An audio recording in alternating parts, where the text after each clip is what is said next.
Good morning students.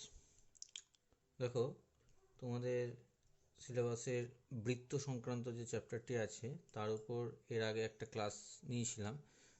তাতে বৃত্ত সংক্রান্ত কয়েকটি শর্তাবলী সাহায্যে কিভাবে অঙ্কগুলো করতে হয় সেটা আলোচনা করা হয়েছিল।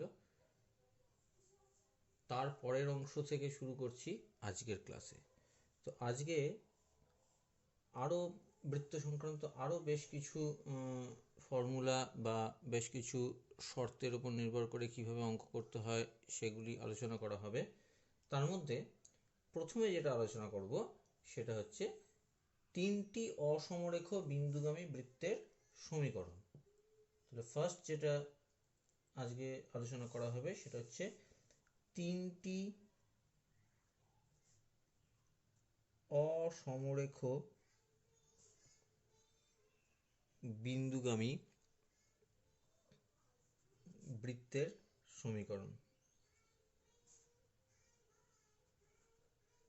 অর্থাৎ কিনা মনে করো তোমাকে অঙ্কে তিনটে বিন্দুর কথা বলে দিল, সাপোজ 2,3, 5,-1, 6,3 এরকম। এবার বললো এই তিনটি বিন্দুগামী বৃত্তের সমীকরণ নির্ণয় করো। তাহলে তার জন্য তোমাকে কি করতে হবে, প্রসেসটা হচ্ছে আমরা জানি যে বৃত্তের জেনারেল ইকুয়েশন যেটা সেটা হচ্ছে x square plus y square plus 2gx plus 2fy plus c equal to 0। এটা আমাদের জানা আছে যে বৃত্তের সাধারণ সমীকরণ হচ্ছে এটা x square plus y square plus 2gx plus 2fy plus c equal to 0। এখানে আমাদের জি, এফ আর সি এই তিনটের মান নির্ণয় করতে হবে, করে এখানে বসালে তবে আমি অ্যান্সারটা পাবো, অর্থাৎ যে সমীকরণটা বার করতে দিয়েছে সেটা পাবো। তো সেটা কিভাবে করবে, প্রথম হচ্ছে যে যেহেতু এই বৃত্তটি 2,3 বিন্দুগামী, তাহলে এই বৃত্তের সমীকরণের বাম পক্ষে যদি এক্স আর ওয়াই জায়গায় যথাক্রমে 2 এবং 3 বসাই তাহলে সমীকরণটি সিদ্ধ করবে। তাহলে সেই মতো বসিয়ে আমি একটা করে দেখাই তোমাদের, যেমন 2 আর 3 বসালে কত হয়, 4 plus 9 plus 4g plus 6f plus c equal to 0, বা 4g plus 6f plus c is equal to -13। এটা একটা সমীকরণ পেলে। ঠিক একইভাবে 5,-1 বিন্দু বসিয়ে জি, এফ আর সি দিয়ে একটা সমীকরণ পাবে। 6,3 বসালে আবার 3 নম্বর আরেকটা সমীকরণ পাবে জি, এফ আর সি দিয়ে। এবার এই যে তিনটে সমীকরণ পেলে, এই তিনটে সমীকরণ থেকে সমাধান করে জি, এফ এবং সি এর মান নির্ণয় করতে হবে, করে প্রথম ইকুয়েশনটাতে বসিয়ে দিতে হবে, তবে আমি আমার নির্ণয় বৃত্তের সমীকরণটি পাবো। বোঝা গেল? তার মানে তিনটি অসমরেখ বিন্দুগামী বৃত্ত বললে তখন এই প্রসেসে আমাকে আগে অঙ্কে যা যা দেওয়া থাকবে সেগুলোর উপর বেস করে বিন্দু তিনটির স্থানাঙ্ক আমাকে দেখে নিতে হবে, দেখে নিয়ে তারপর সেই বিন্দু তিনটির স্থানাঙ্ক ব্যবহার করে সমীকরণটি এই প্রসেসে তৈরি করতে হবে। বোঝা গেল? নেক্সট হচ্ছে 2 নম্বর ম্যাটার যেটা আছে, বৃত্তের সাপেক্ষে কোনো একটি বিন্দুর অবস্থান।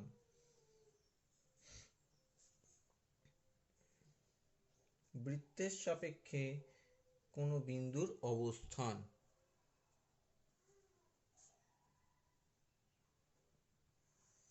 অর্থাৎ তোমাকে মনে করো একটা সমীকরণ দিয়ে দিল x square plus y square plus 5x minus 8y plus 3 equal to 0। এটা মনে করো একটা বৃত্তের সমীকরণ। এবার আমাকে বলল যে পরীক্ষা করে বলো যে 2,7 এই বিন্দুটি এই বৃত্তের ভিতরে আছে নাকি বৃত্তের উপরে আছে নাকি বৃত্তের বাইরে আছে, সেটা তোমাকে চেক করতে হবে। সেটা করতে গেলে তার নিয়মটা কি না, বৃত্তের ভেতরে থাকতে গেলে এই বিন্দু স্থানাঙ্কটি সমীকরণের বাম পক্ষে বসাতে হবে। সমীকরণের বাম পক্ষে x এর জায়গায় 2 আর y এর জায়গায় 7 যেখানে যেখানে থাকবে বসাতে হবে। যদি লেস দ্যান 0 হয় তাহলে আমি বলতে পারবো যে এই বিন্দুটি বৃত্তের ভিতরে আছে। যদি ইকুয়াল টু 0 হয় তাহলে আমি বলতে পারবো যে বিন্দুটি বৃত্তের উপরে অবস্থিত অর্থাৎ পরিধিতে অবস্থিত। আর যদি গ্রেটার দেন 0 হয় তার মানে হচ্ছে যে এই বিন্দুটি বৃত্তের বাইরে আছে। আবার বলি যে কোনো একটি বিন্দু একটা প্রদত্ত বৃত্তের ভিতরে না বাইরে আছে সেটা বুঝতে গেলে সেই বিন্দু স্থানাঙ্কটি বৃত্তের সমীকরণের বাম পক্ষে x এবং y এর জায়গায় বসাতে হবে। বসালে যদি যে এক্সপ্রেশনটা আসবে হিসাব করে সেটি যদি লেস দ্যান 0 হয় তাহলে বিন্দুটি বৃত্তের ভিতরে, যদি গ্রেটার দ্যান 0 হয় তাহলে বিন্দুটি বৃত্তের বাইরে অবস্থিত, আর যদি ইকুয়াল টু 0 হয় তার মানে বিন্দুটি ওই বৃত্তের পরিধির ওপর অবস্থিত। ঠিক আছে। নেক্সট হচ্ছে নাম্বার 3, এক কেন্দ্রীয় বৃত্তের সমীকরণ।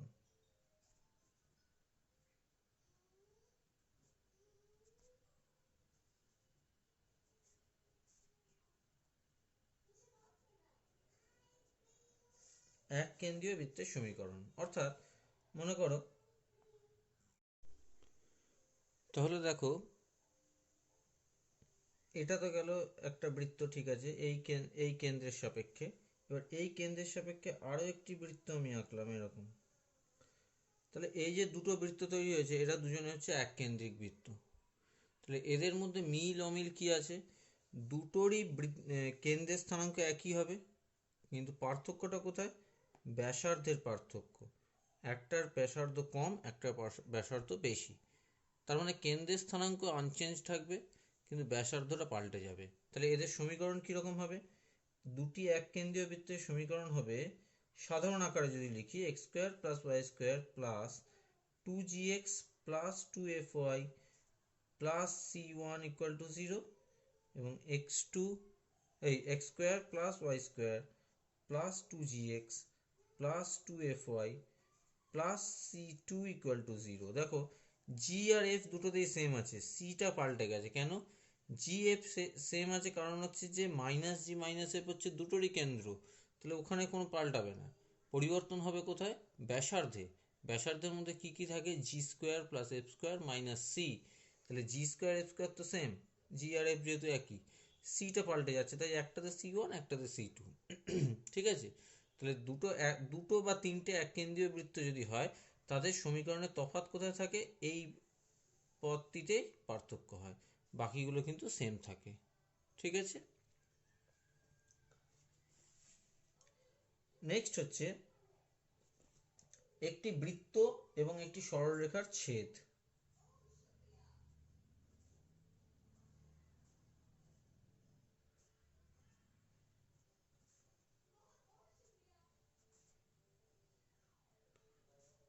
সরলরেখার ছেদ তার মানে দেখো একটা বৃত্ত আর একটা সরলরেখার ছেদ বলেছে, তাহলে একটা বৃত্তকে একটা সরলরেখা অনেক রকম ভাবে ছেদ করতে পারে। এই একটা বৃত্ত আঁকলাম,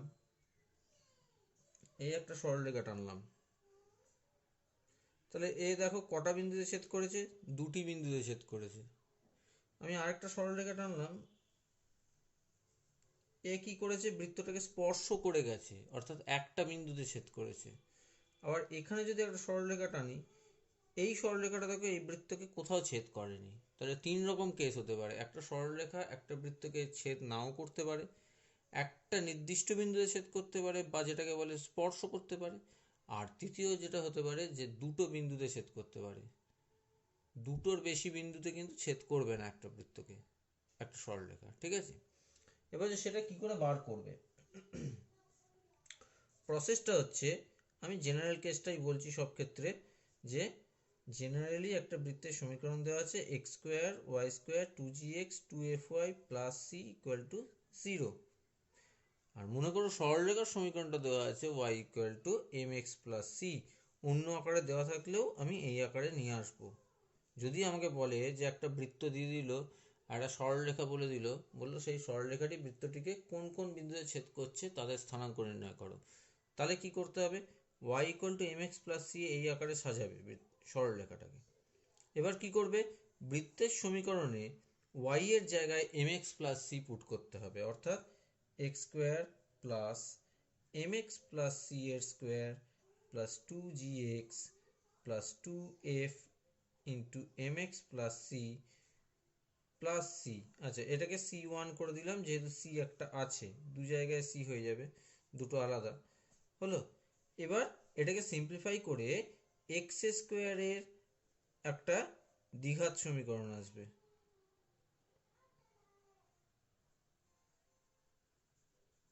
এরকম এক্স স্কোয়ার প্লাস এত একটা ধ্রুবক ইন্টু এক্স প্লাস একটা ধ্রুবক ইকুয়াল টু 0 এই আসবে।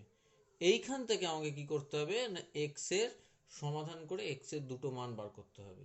কোথাও যদি দুটো মান আসে তাহলে দুটো আলাদা বিন্দুতে ছেদ করছে, কোথাও যদি একটাই মান আসে, হ্যাঁ, তাহলে একটা বিন্দুতে ছেদ করবে। আর যদি কোনো মানই না আসে, যদি বাস্তব কোনো সমাধান না পাও, যদি জটিল রাশি পাও, তাহলে আর সেই সরলরেখাটা বলতে হবে যে ওই বৃত্তকে ছেদ করে না। আরেকভাবে বলতে গেলে যে নিরূপক তোমাদের জানা আছে, এই যে দ্বিঘাত সমীকরণটা এলো, এখান থেকে নিরূপকটা বার করতে হবে, বি স্কোয়ার মাইনাস 4ac। নিরূপক যদি গ্রেটার দ্যান 0 হয়, তার মানে এক্স এর দুটো ডিফারেন্ট রিয়েল ভ্যালু পাবো, অর্থাৎ ভিন্ন বাস্তব মান পাবো। তার মানে সরলরেখাটা বৃত্তটিকে দুটি বিন্দুতে ছেদ করেছে। যদি নিরূপকটা ইকুয়াল টু 0 হয়, তার মানে এক্স এর দুটি মানই সমান হবে, বীজদ্বয় সমান, অর্থাৎ সেক্ষেত্রে সরলরেখাটা বৃত্তকে টাচ করে যাবে বা স্পর্শ করে যাবে। আর যদি নিরূপক লেস দ্যান 0 হয়, তার মানে অবাস্তব বীজ পাবো, অর্থাৎ সেক্ষেত্রে বলতে পারবো যে সরলরেখাটা ওই বৃত্তকে স্পর্শ করবে না। ঠিক আছে, নেক্সট হচ্ছে আজকের 5 নম্বর পয়েন্ট, যেটা সেটা হচ্ছে দুটি বৃত্তের ছেদ।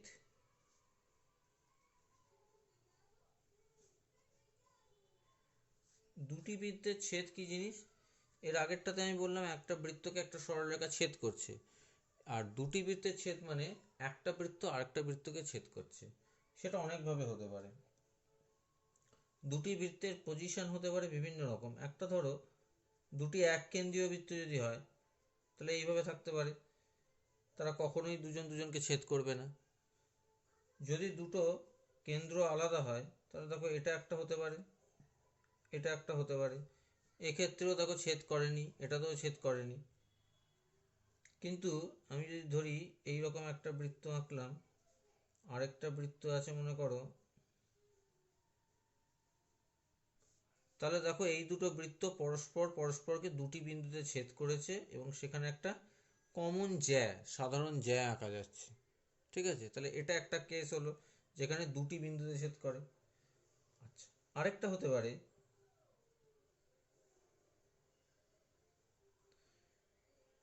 এরকম একটা বৃত্ত আছে, আবার মনে করো এইরকম একটা বৃত্ত আছে। বড় বৃত্তটির ভিতরে ছোট বৃত্তটি আছে, কিন্তু দেখো দুজন দুজনকে অন্তস্থভাবে স্পর্শ করেছে। ঠিক আছে, এখানে ছেদ করেনি কিন্তু অন্তস্থভাবে স্পর্শ করেছে। আরেকটা কেস হয় যে বহিস্থভাবে দুটো বৃত্ত পরস্পরকে স্পর্শ করে। এখানে দেখো বহিস্থভাবে স্পর্শ করেছে। ওকে, তাহলে অনেক রকম ভাবেই দুটি বৃত্ত পরস্পরকে ছেদ করতে পারে। যেমন এক্ষেত্রে কোনো ছেদ করেনি, দুটো এক কেন্দ্রীয় বৃত্ত। এক্ষেত্রে দুটো এক কেন্দ্রীয় বৃত্ত নয়, কিন্তু এমনভাবে অবস্থান করছে যারা কাউকে ছেদ করছে না। এটা আছে যে দুটো এক কেন্দ্রীয় বৃত্ত নয়, আলাদা কেন্দ্র, কিন্তু পরস্পরকে দুটি বিন্দুতে ছেদ করেছে। আচ্ছা, এটা হচ্ছে অন্তস্থভাবে স্পর্শ করেছে, আর বহিস্থভাবে স্পর্শ করলে সেটা এইরকম দেখতে হয়। ওকে, তো এরকম বিভিন্ন রকমভাবে দুটো বৃত্ত পরস্পরকে ছেদ করতে পারে বা স্পর্শ করতে পারে। এখন যদি স্পর্শ করে, সেক্ষেত্রে আমাদের একটা জিনিস লাগে অনেক অঙ্কে, যে বৃত্ত দুটির কেন্দ্র দুটির মধ্যে দূরত্ব নির্ণয় করতে হতে পারে। সেটা কিভাবে করবে? মনে করো এটার কেন্দ্র C1, এটা হচ্ছে C2, এটার ব্যাসার্ধ R1, এটার ব্যাসার্ধ হচ্ছে R2, বা এক্ষেত্রেও C1 C2 কেন্দ্র, এটার ব্যাসার্ধ হচ্ছে R1, এটার ব্যাসার্ধ হচ্ছে R2। তাহলে কেন্দ্রদ্বয়ের মধ্যে দূরত্ব C1 C2 কত হবে? এই ক্ষেত্রে হবে R1 মাইনাস R2 তার মড, অর্থাৎ বড়টা থেকে ছোটটা বিয়োগ। কোনটা বড় কোনটা ছোট আমি জানি না, সুতরাং তার মড নিতে হয়। আর দ্বিতীয় ক্ষেত্রে C1 C2 কত হবে? C1 C2 হবে R1 প্লাস R2। অর্থাৎ ব্যাসার্ধদ্বয়ের যোগফল। তাহলে তোমাকে যদি এখন বলে দেয় যে দুটি বৃত্ত পরস্পরকে স্পর্শ করেছে, অন্তঃস্থ না বহিস্থভাবে সেটা মেনশন করলো না, সেক্ষেত্রে তাদের কেন্দ্রদ্বয়ের মধ্যে দূরত্ব C1 C2 কত হবে না mod of R1 plus minus R2, অর্থাৎ ওদের ব্যাসার্ধের যোগফল অথবা বিয়োগফলের সাথে সমান হবে। ঠিক আছে, এইটা। নেক্সট যেটা আছে আরেকটা জিনিস আজকে যেটা বলবো সেটা হচ্ছে দুটি বৃত্তের ছেদ বিন্দুগামী বৃত্তের সমীকরণ। দুটি বৃত্তের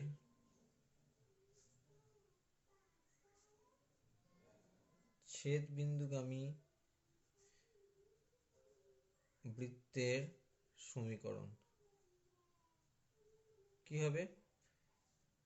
প্রথম বৃত্ত যদি S1 হয়, অর্থাৎ x square plus y square plus 2g1x plus 2f1y plus c1 equal to 0।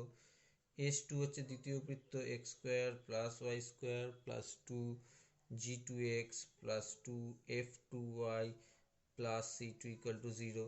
তাহলে এদের ছেদবিন্দুগামী বৃত্তের সমীকরণ হবে S1 plus lambda into S2 equal to 0, যেখানে ল্যামডাটা একটা ধ্রুবক যার মান কখনোই -1 এর সাথে সমান হবে না। বুঝা গেছে? অর্থাৎ এটা দেখতে কেমন হয়, যে এই একটা বৃত্ত আছে, মনে করো এই একটা বৃত্ত আছে, এই যে ছেদ করেছে দুটো বিন্দুতে, এই বরাবর একটা বৃত্ত, এই যে 3 নম্বর বৃত্ত, তার সমীকরণ হচ্ছে এটা S1 plus lambda into S2 equal to 0। S1 এর জায়গায় প্রথম বৃত্তের সমীকরণের বাম পক্ষটা বসবে, S2 এর জায়গায় দ্বিতীয় বৃত্তের সমীকরণের বাম পক্ষটা বসবে। ঠিক আছে, তাহলে এই মোটামুটি। এবার হচ্ছে যে আমি আজকে আর কিছু উদাহরণ তোমাদেরকে করে দেখাবো যে কটা জিনিস আলোচনা করলাম তার উপর। আচ্ছা, এবার দেখো কয়েকটা উদাহরণ আমরা তাহলে এতক্ষণ যা যা আলোচনা করলাম তার উপর বেস করে কয়েকটি উদাহরণ আমরা যদি করি।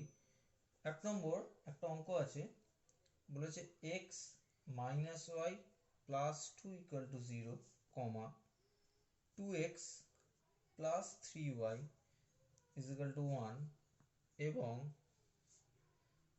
4x plus Y equal to 7, এই তিনটি সরলরেখা দ্বারা গঠিত ত্রিভুজের শীর্ষবিন্দুগামী বৃত্তের সমীকরণ নির্ণয় করো এবং তার কেন্দ্রের স্থানাঙ্ক নির্ণয় করো। আবার বলি, বলেছে x minus y plus 2 equal to 0, 2x plus 3y equal to 1 এবং 4x plus Y equal to 7, এই তিনটি সরলরেখা দ্বারা গঠিত ত্রিভুজের শীর্ষবিন্দুগামী বৃত্তের সমীকরণ নির্ণয় করতে হবে এবং তার কেন্দ্রের স্থানাঙ্ক বার করতে হবে। অর্থাৎ এই তিনটে সরলরেখা যদি এরকম যায়, এদের দিয়ে একটা ত্রিভুজ তৈরি হলো, তার যে শীর্ষবিন্দু তিনখানা, সেই তিনটে শীর্ষবিন্দুগামী বৃত্তের সমীকরণ নির্ণয় করতে হবে।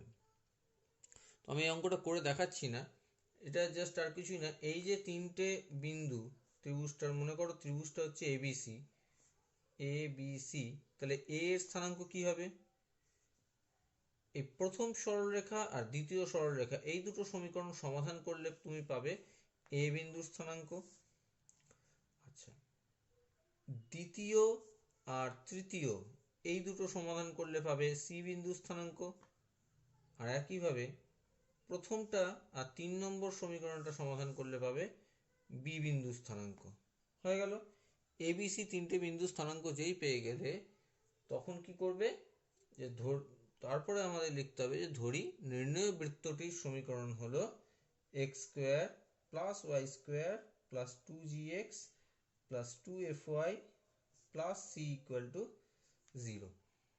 এবার এখানে a বিন্দু স্থানাঙ্ক বসালে g f আর c দিয়ে একটা সমীকরণ পাবে, b বিন্দু স্থানাঙ্ক বসালে g f c দিয়ে দ্বিতীয় একটি সমীকরণ পাবে এবং c বিন্দু স্থানাঙ্ক বসালে g f c দিয়ে 3 নম্বর একটি সমীকরণ পাবে।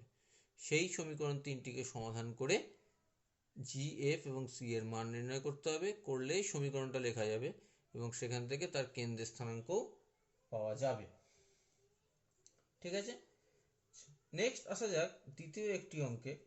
বলেছে x square plus y square minus 2x plus 2y minus 7 equal to 0, x square plus y square minus 6x minus 2y minus 6 equal to 0 এবং x square plus y square minus 8x minus 4y minus 5 equal to 0, এই বৃত্তগুলির কেন্দ্র এবং ব্যাসার্ধ নির্ণয় করো। প্রমাণ করো বৃত্ত তিনটির কেন্দ্র সমরেখ এবং ব্যাসার্ধগুলি এপিতে আছে, অর্থাৎ সমান্তর প্রগতিতে আছে। আবার বলি কি বলেছে, তিনটে বৃত্তের সমীকরণ দিয়ে দিয়েছে। প্রথম যেটা করতে হবে সেটা হচ্ছে বৃত্তগুলির কেন্দ্র ও ব্যাসার্ধ নির্ণয় করতে বলেছে। তাহলে কেন্দ্র কত হবে? প্রথম বৃত্ত যদি S1 হয়, S1 এর কেন্দ্র কত হবে? X square plus y square plus 2gx, তাহলে g হচ্ছে -1, তাহলে মাইনাস g মানে +1, কমা এটা হচ্ছে f হচ্ছে +1, তাহলে -f হচ্ছে -1, এটা হচ্ছে কেন্দ্র। ব্যাসার্ধ কত হবে? √g² plus f square minus c মানে √9 করলে হবে 3 একক। একইভাবে S2 এর ক্ষেত্রে কেন্দ্র কত হবে? কেন্দ্র হবে হচ্ছে 3,1 আর ব্যাসার্ধ কত হবে? √9 প্লাস 1 প্লাস 6 মানে 16 মানে 4 একক। আচ্ছা, S3 এর ক্ষেত্রে কেন্দ্র কত হবে? 4,2 আর ব্যাসার্ধ হবে √16 প্লাস 4 প্লাস 5 ইকুয়াল টু 5 একক। তাহলে এবার দেখো কি দেখাতে বলেছে, প্রমাণ করো বৃত্ত তিনটির কেন্দ্র সমরেখ। কেন্দ্র মানে তিনটি কেন্দ্র সমরেখ মানে এই 1, -1, 3, 1 আর 4, 2, এই তিনটে সমরেখ হওয়ার শর্ত কি? এর আগে ছিল এটা তোমাদের সরলরেখার ক্ষেত্রে। আমি আরেকবার মনে করে দিই যে x1 y1 x2 y2 আর x3 y3 তিনটি বিন্দু সমরেখ হওয়ার শর্ত হচ্ছে x1 × y2 - y3 plus x2 × y3 - y1 plus x3 × y1 - y2 it will be equal to 0। যদি 0 হয় তবে তারা সমরেখ হবে। আর কি বলা আছে? ব্যাসার্ধগুলি এপিতে আছে। এপি মানে সমান্তর প্রগতি, অর্থাৎ গ্যাপগুলো ইকুয়াল। 3, 4, 5 এরা সমান্তর প্রগতিতে আছে। 3-এর সাথে 1 যোগ করলে 4, 4-এর সাথে 1 যোগ করলে 5, তাহলে এরা সমান্তর প্রগতিতে আছে। তাহলে এই যুক্তি দিয়ে ওটাও প্রমাণ করা যাবে। ঠিক আছে, তাহলে এই অঙ্কটা হলো। নেক্সট হচ্ছে, তাহলে পরের অঙ্কটা হচ্ছে বলেছে, মনে করো x² plus y square minus 2x plus 2y minus 7, sorry এটা না, x² plus y square minus 2x plus 3y minus 5 equal to 0। এটা একটা বৃত্ত দেওয়া আছে, x² plus y square minus 2x plus 3y minus 5 equal to 0। বলছে এই বৃত্তের কেন্দ্রগামী কোন বৃত্তের কেন্দ্র 3, -4 হলে বৃত্তটির সমীকরণ নির্ণয় করো। একটু বুঝিয়ে বলি। একটা বৃত্তের সমীকরণ বার করতে দিয়েছে, তার জন্য কি শর্ত দেওয়া আছে? যে বৃত্তটা আমাকে বার করতে হবে সেটি এই বৃত্তের কেন্দ্রগামী। ঠিক আছে, তাহলে প্রথমে এই বৃত্তের কেন্দ্র নির্ণয় করতে হবে। কেন্দ্র কত?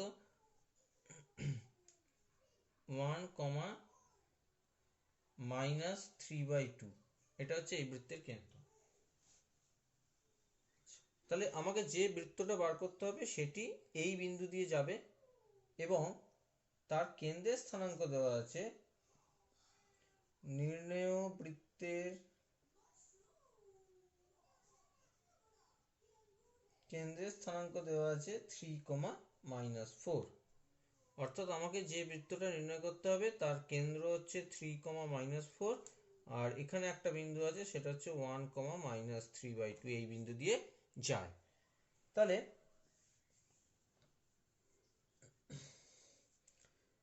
বৃত্তের কেন্দ্র আমি পেয়ে গেছি, আর যদি আমি ব্যাসার্ধটা পেয়ে যাই তাহলে আমি সমীকরণটা তৈরি করতে পারবো। তাহলে নির্ণেয় বৃত্তের ব্যাসার্ধ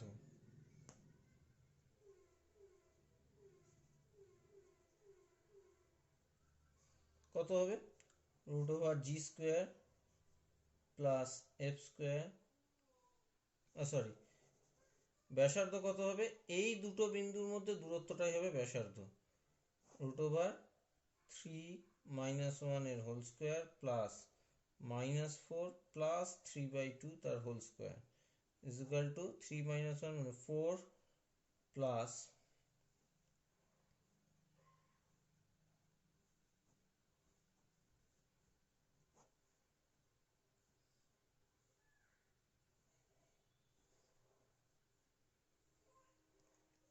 √41/2, এটা হচ্ছে ব্যাসার্ধ। তাহলে সমীকরণটা কি হবে, তাহলে নির্ণয় বৃত্তের সমীকরণটা হবে x - 3 এর whole square plus y plus 4 এর হোল স্কোয়ার, কারণ কেন্দ্রের স্থানাঙ্ক হচ্ছে 3, -4 ইজ ইকুয়াল টু ব্যাসার্ধ স্কোয়ার, মানে ব্যাসার্ধ হচ্ছে √41/2 তার হোল স্কোয়ার, বা x² - 6x plus 9 y² plus 8y plus 16 is equal to 41/4, 4 দিয়ে মাল্টিপ্লাই করে দাও, তাহলে 4x² plus 4y² minus 24x plus 32y 36 64 minus 41 equal to 0 और 4x² plus 4y² minus 24x plus 32y plus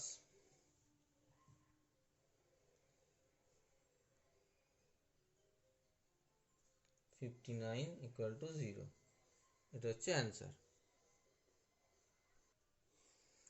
next অঙ্কে আসা যাক, number 4 বলেছে যে এমন একটি বৃত্তের সমীকরণ নির্ণয় করো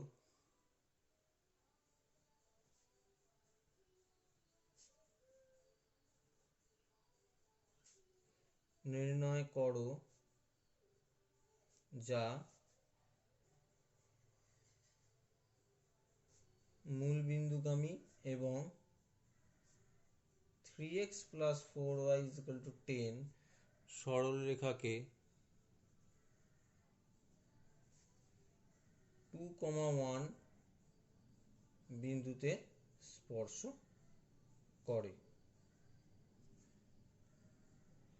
আবার বলি, তাহলে এমন একটা বৃত্তের সমীকরণ বার করতে বলেছে যেটা কিনা শর্তগুলো কি কি দেওয়া আছে, বৃত্তটা মূলবিন্দুগামী, এটা হচ্ছে প্রথম শর্ত। দ্বিতীয় শর্ত হচ্ছে বৃত্তটি 3x plus 4y is equal to 10 সরলরেখাকে 2,1 বিন্দুতে স্পর্শ করে। তাহলে এই দুটো শর্ত ব্যবহার করে আমাকে বৃত্তের সমীকরণটি নির্ণয় করতে হবে। আচ্ছা, তাহলে দেখো, এটা যদি ছবিটা আগে যদি আমরা ড্র করি, তো এইটা হচ্ছে বৃত্তটা দেওয়া আছে, আর সেটা বলেছে একটা সরলরেখাকে টাচ করে। তো এই হচ্ছে আমি সরলরেখাটা টানলাম, মনে করো এটা AB। এবি সরলরেখার সমীকরণ দেওয়া আছে 3x plus 4y equal to 10। P বিন্দুতে যদি স্পর্শ করে তাহলে পি বিন্দুর স্থানাঙ্ক দেওয়া আছে 2,1। আর কি দেওয়া আছে, যে বৃত্তটার সমীকরণ বার করতে হবে সেটা ধরে নাও x² plus y² plus 2gx plus 2fy plus c equal to 0। যেহেতু মূলবিন্দুগামী তাহলে c-টা হয়ে যাবে 0, তাহলে সমীকরণটা ছোট হয়ে গিয়ে হবে x² plus y² plus 2gx plus 2fy equal to 0। এবার বলেছে যেহেতু এই বৃত্তটা এই সরলরেখাকে 2,1 বিন্দুতে স্পর্শ করে, তার মানে এ কোথা দিয়ে যায়, 2,1 বিন্দু দিয়ে যায়। তাহলে সেটা বসিয়ে দাও, 4 plus 1 plus 4g plus 2f equal to 0, বা 4g plus 2f plus 5 equal to 0। এটা একটা g আর f দিয়ে একটা সমীকরণ পেলে। নেক্সট, এবার দেখো এর মূল বিন্দুটাকে আমি সি নাম দিলাম, তাহলে সি আর পি যুক্ত করলাম। যেহেতু এবিটা পি বিন্দুতে স্পর্শক, তাহলে সিপিটা কি, সিপি হচ্ছে এবি এর উপর লম্ব। কোন বিন্দুতে লম্ব, 2,1 বিন্দুতে। তাহলে সিপি সরলরেখাটার সমীকরণ কি হবে, কোনো একটা সরলরেখার লম্ব সরলরেখার সমীকরণের সূত্র অনুযায়ী ওটা হয়ে যাবে, এটা ছিল 3x plus 4y equal to 10, তাহলে এটা হয়ে যাবে 4x minus 3y is equal to K. K এর মানটা কোত্থেকে পাবো? এই যে লম্ব সরলরেখা সিপি, পি বিন্দুগামী 2,1, তাহলে বসিয়ে দাও 8 মাইনাস 3 ইকুয়াল টু কে, বা কে ইজ ইকুয়াল টু 5। তাহলে সিপি সরলরেখার সমীকরণ হয়ে গেল 4x minus 3y equal two 5। এখন এই সিপি সরলরেখাটা কোথা দিয়ে যায়? সি বিন্দু দিয়ে। সি বিন্দু মানে মাইনাস জি কমা মাইনাস এফ, তাহলে বসিয়ে দাও। তাহলে minus 4g plus 3f equal to 5, এটা একটা সমীকরণ পেলে, নাম্বার 2। তাহলে এই যে 1 নম্বর আর 2 নম্বর সমীকরণ পেলাম জি আর এফ দিয়ে, এদেরকে আমি সমাধান করব, করে জি আর এফ এর মান বার করব, করলে আমার বৃত্তের সমীকরণটা বেরিয়ে যাবে। ঠিক আছে, নেক্সট হচ্ছে আরেকটা ছোট অঙ্ক, যে দেখাও যে 4x plus 3y minus 26 is equal to 0 সরলরেখাটি x square plus y square plus 4x minus 6y minus 12 equal to 0 বৃত্তকে স্পর্শ করে এবং স্পর্শবিন্দু স্থানাঙ্ক নির্ণয় করো। বলেছে এই সরলরেখাটি এই বৃত্তকে স্পর্শ করবে এবং স্পর্শবিন্দু স্থানাঙ্ক বার করতে বলেছে। তাহলে স্পর্শ করতে গেলে ওই জায়গাটা খেয়াল করো, আমি আগে বললাম যে বৃত্ত আর সরলরেখার ছেদ, যে অংশটা আমি আলোচনা করেছিলাম সেখান থেকে করতে হবে। তাহলে এখান থেকে y এর মানটা আমাকে বার করে নিতে হবে।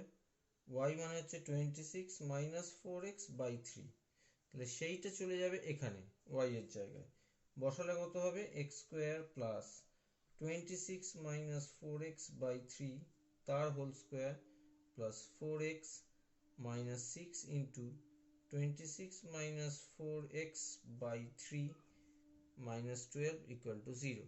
এবার কিছু না, এই অংশটাকে সিম্পলিফাই করতে হবে, এক্স স্কোয়ার প্লাস কোনো ধ্রুবক ইন্টু এক্স প্লাস কোনো ধ্রুবক ইকুয়াল টু 0 এই আকারে আসবে। আসার পরে সেটার সমাধান করলে দেখবে এক্স এর দুটো একই মান আসবে, সেইটাকে এই সমীকরণে বসালে ওয়াই এর করসপন্ডিং মান পাবে। যেহেতু এখান থেকে সমাধান করে এক্স এর দুটো সেম ভ্যালু আসবে, সেই জন্য আমি বলতে পারবো যে এটি তোমার কি বলে ওই প্রদত্ত বৃত্তকে স্পর্শ করে, কারণ এক্ষেত্রে নিরূপকটা 0 হবে, দেখবে। হ্যাঁ, স্পর্শ করে, এবং স্পর্শবিন্দু কি করে পাবে? ওই এক্স এর মানটা ওয়াই ইকুয়াল টু যেটা বেরিয়েছিল সেখানে বসিয়ে দিলে এক্স ওয়াই পেয়ে যাবে, অর্থাৎ স্পর্শবিন্দু স্থানাঙ্ক পেয়ে যাবে। নেক্সট আসা যাক। আচ্ছা, শেষ একটি অঙ্ক আমরা আলোচনা করে নিই, সেটা হচ্ছে x square plus y square plus 2ax plus c square equal to 0 এবং x square plus y square plus 2by plus c square equal to 0। বলেছে এই বৃত্তদ্বয় পরস্পরকে স্পর্শ করলে দেখাও যে 1/a square plus 1/b square equal two 1/c square. বলেছে এই প্রদত্ত বৃত্ত দুটো পরস্পরকে স্পর্শ করে, সেক্ষেত্রে আমাকে এই অংশটা প্রমাণ করতে হবে। তো যেহেতু স্পর্শ করে, প্রথম বৃত্তের কেন্দ্র কত? মাইনাস a, 0, যেহেতু y টার্ম নেই কিছু, 2fy টার্মটা নেই, সেজন্য 0। আর ব্যাসার্ধ কত? Root over a square plus 0 square minus c square, মানে root over a square minus c square. দ্বিতীয় বৃত্তের 0, মাইনাস b হচ্ছে কেন্দ্র, আর ব্যাসার্ধ কত হবে? Root over b square plus 0 square minus c square. এবার তখন বলেছিলাম যে দুটো বৃত্ত যখন পরস্পরকে স্পর্শ করে অন্তস্থ বা বহিস্থভাবে, তখন তাদের কেন্দ্রদ্বয়ের মধ্যে দূরত্ব কত? এখানে minus a minus 0 whole square plus 0 minus minus b এর whole square is equal to root over a square plus b square. এটা হচ্ছে যে কেন্দ্রদ্বয়ের মধ্যে দূরত্ব। এখন এই কেন্দ্রদ্বয়ের মধ্যে দূরত্বটা কার সাথে সমান হবে? না, ব্যাসার্ধদ্বয়ের যোগ বা বিয়োগ ফলের সাথে, অর্থাৎ রুট ওভার এ square minus C square plus minus root over B square minus C square তার মোড। তাহলে এবার যেটা প্রমাণ করতে দিয়েছে সেটা এখান থেকে আনতে গেলে কি করতে হবে, দুদিকে বর্গ করে দেবো, তাহলে মডটাও উঠে যাবে, রুটগুলোও উঠে যাবে।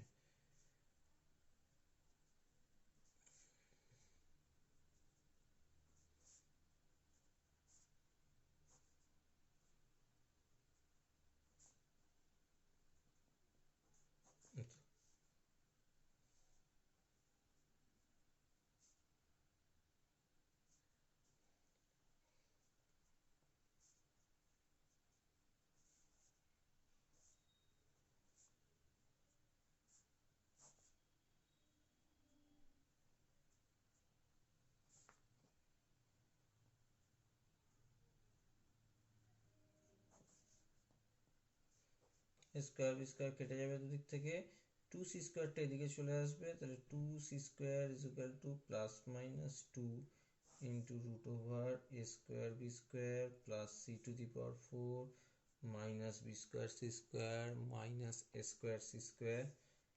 টুটা ক্যান্সেল হয়ে যাবে, দুদিকে আবার বর্গ করে দেবো, তাহলে c to the power four is equal to A square B square plus c to the power four minus b square C square minus a square C square. C to the power four কেটে যাবে, তাহলে B square C square plus A square C square is equal to A square B square. দুদিকে কত দিয়ে ভাগ করব, A square B square C square দিয়ে ভাগ করে দেবো।